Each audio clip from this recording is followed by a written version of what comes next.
ಬಗೆಹರಿತಾ ಸದಾಶಿವ? ಯಾಕ್ರಿ ಅಷ್ಟು ಕೋಪ ನಿಮಗೆ? ಬರುತ್ತೆ ಮೇಡಮ್ ಕೋಪ.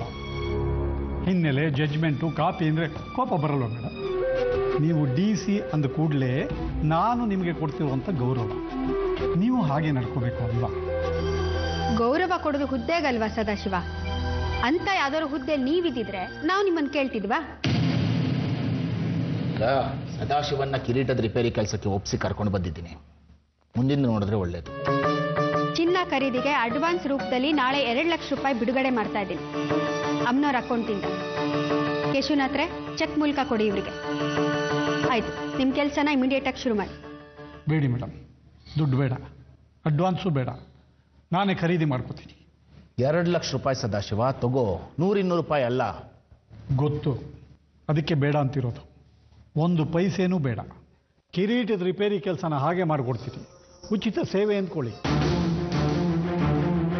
ನಾವು ದತ್ಯಾಯುತರಿಗೆ ಲೆಕ್ಕ ಕೊಡ್ಬೇಕ್ರಿ, ನಮ್ಮನ್ನು ಸಿಕ್ಕಾಕಿಸ್ಬೇಡಿ.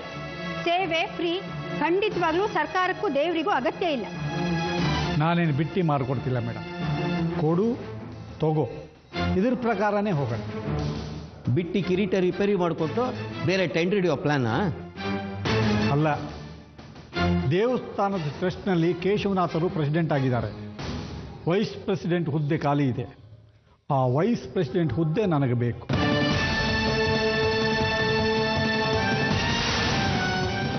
ಹುದ್ದೆ ಇದ್ರೇನೆ ಗೌರವ, ಬೆಲೆ, ಪ್ರಾಮಾಣಿಕತೆ ಹೊಳೆಯೋದೇ ಹುದ್ದೆಯಿಂದ ಅಂತ ಇಲ್ಲಿ ಕೆಲವರು ನನಗೆ ಅವಮಾನ ಮಾಡಿದ್ದಾರೆ.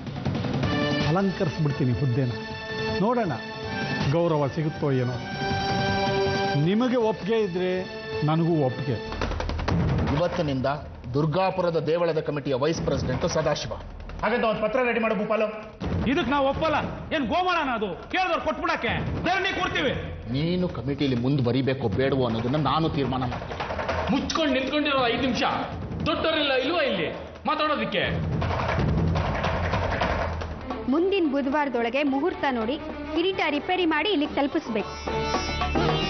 ದೇವಳದ ಕಿರೀಟ ರಿಪೇರಿಗೆ ಒಪ್ಪಿಗೆ ಇದೆ, ಯಾವುದೇ ತಕರಾರು ಇಲ್ಲ ಅಂತ ಇವ್ರ ಹತ್ರ ಪತ್ರ ಬರೆಸ್ಕೊಂಡು ರುಜು ಹಾಕಿಸ್ಕೊಂಡು ಸೀಲ್ ಹಾಕಿ.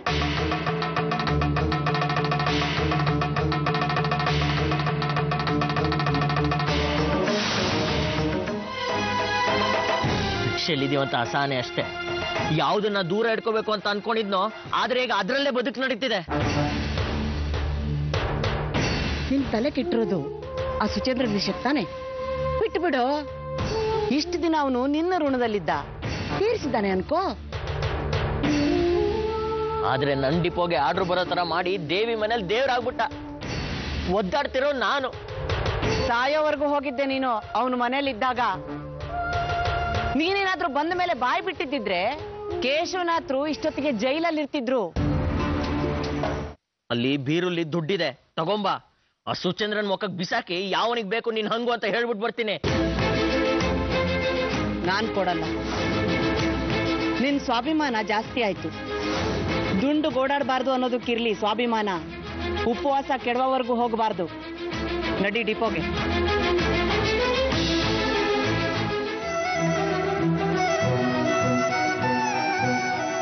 ಕಿರೀಟದ ರಿಪೇರಿ ಕೆಲಸಕ್ಕೆ ದುಡ್ಡು ಬೇಡ, ಹಾಗೆ ಮಾಡ್ಕೊಡ್ತೀನಿ ಅಂತ ಹೇಳಿ ನೀನು ಬಂದ್ಬಿಟ್ಟೆ.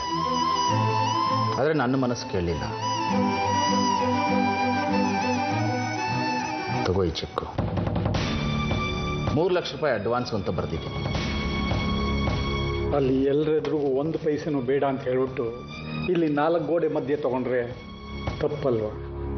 ಇವತ್ತೆಲ್ಲ ನಾಳೆ ಟ್ರಸ್ಟ್ ಗೊತ್ತಾಗೇ ಆಗುತ್ತೆ. ಅವರಾಗ ನನ್ನನ್ನು ಬೇರೆ ರೀತಿ ಕರೀತಾರೆ. ಇದು ಟ್ರಸ್ಟ್ನ ಹಣ ಅಲ್ಲ, ನನ್ನ ವೈಯಕ್ತಿಕ ಹಣ.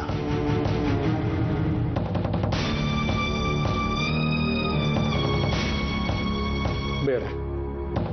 ಯಾರೋ ಏನೋ ಅಂದ್ರಂತೆ ಪಾರ್ವತಿ ಅವರೇ, ಅವಮಾನ ಆಗ್ಬಿಡ್ತಂತೆ. ಅದಕ್ಕೆ ಕಿರೀಟದ ರಿಪೇರಿ ಕೆಲಸಕ್ಕೆ ಕೊಡೋ ದುಡ್ಡನ್ನ ಬೇಡ ಅಂದು ಹಾಗೆ ಬಂದಿದ್ದಾನೆ. ಬದಲಿಗೆ ಟ್ರಸ್ಟಿ ಕಮಿಟಿ ವೈಸ್ ಪ್ರೆಸಿಡೆಂಟ್ ಹುದ್ದೆ ಬೇಕಂತೆ. ನಿಮ್ಗೆ ಯಾಕೆ ಆ ಹುದ್ದೆ? ನಿನ್ನ ಮಾತಿನ ಮೇಲೆ ಗೌರವ ಇದೆ ಕೇಶವನಾಥ ನನಗೆ. ದುಡ್ಡು ಬೇಡ.